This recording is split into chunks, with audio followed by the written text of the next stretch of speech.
Welcome yet again, Aries. It's October 2022. I'm Dadici with your horoscope for the month. Whether you're a sun sign Aries, rising sign Aries, and if you happen to know the lunar sign Aries, then this forecast is for you. Let's get the wheel moving because it's an important month right now. I wanted to talk very much about this Sun and Venus combination here in your 7th house. Of course, where we have a dominance of planets in that area, 7th house is your relationships. We see a lot of energy around that area, but Venus, which rules this area, is under the sunbeams, what we call combustion. So relationships can start off a little shaky this month, as you can see.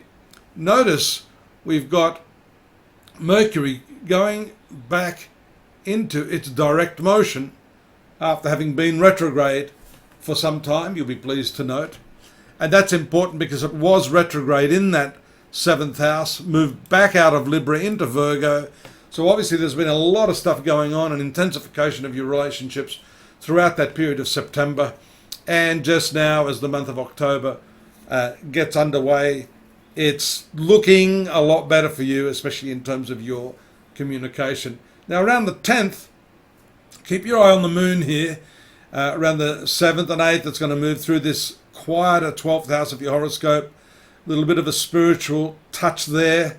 The flavour of Neptune adding its energy along with Jupiter here. Very nice. And then we see on the 10th, as the moon moves into your sun sign, a lovely full moon there, bringing all of the joy and happiness of your 4th house. That's this area, the lower part of the horoscope, family, domestics, peace of mind, and that could have something to do with all that spiritual energy that we see there in that 12th house. Now, you can't escape the large number of retrograde planets that are still functioning here, especially here in your sun sign. Jupiter retrograde. Later in the month, you're going to see that planet go back out of your sun sign into this spiritual area, which is why I've emphasized that quite a bit. The 12th house of your horoscope gives you an opportunity to reflect on the past. And isn't that the theme with all of these retrograde planets? Looking back through your past, learning through those past errors of judgment, how you can improve, not beating yourself up. That's the spiritual and educational, higher educational planet Jupiter moving in its retrogression there. Look there at 1 degree around the middle of the month. You see Mercury having moved into the sign of Libra here, along with Venus and the Sun, emphasizing again the importance of your relationships this month. That's going to be a little bit tough there. There's a square aspect around the 17th from the moon, 17th and 18th, to these planets in your 7th house. That shows a challenge between your relationships and also what's going on the domestic front. Just trying to have a look at some of these aspects here in your chart right now.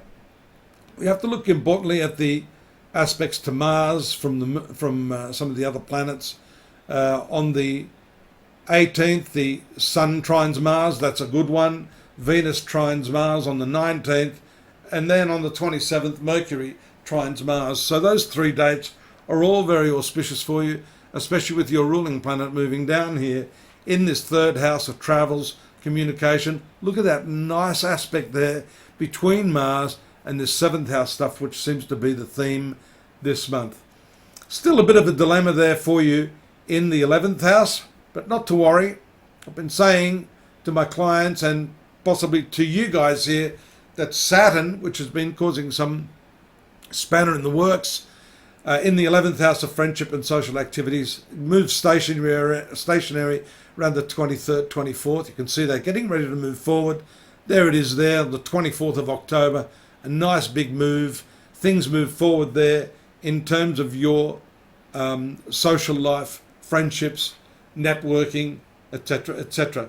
Have a look there on the 25th, the eclipse, with the new moon there in the 8th house, taking place with Venus. We're not going to escape that powerful influence of the 7th house.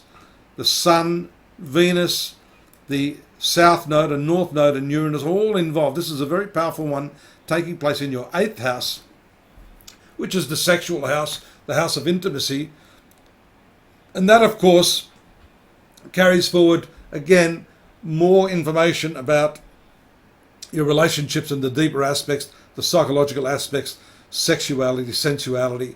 And that's all taking place as Jupiter, we mentioned, on the 28th, moves back into that 12th house. So a lot going on right now. Mercury, on the last day or two of the month, joining those other planets that have just taken part of that eclipse in your 8th house to make you a little more inquisitive, more interested in communicating your feelings. That's always a great thing. I hope that helps you draw closer to the one you love, because communication is the secret. Don't forget to find out more at astrology.com.au.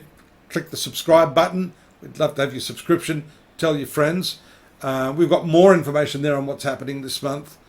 For you, the chronological transits that will fill in some of the gaps where I've missed out an aspect here or there. Do take a look at that. And don't forget to drop me a line or book yourself for a reading so we can have a closer look at your horoscope for what's coming at the end of 2022 and in the coming years. Look forward to your company next month. Take care now. Bye-bye.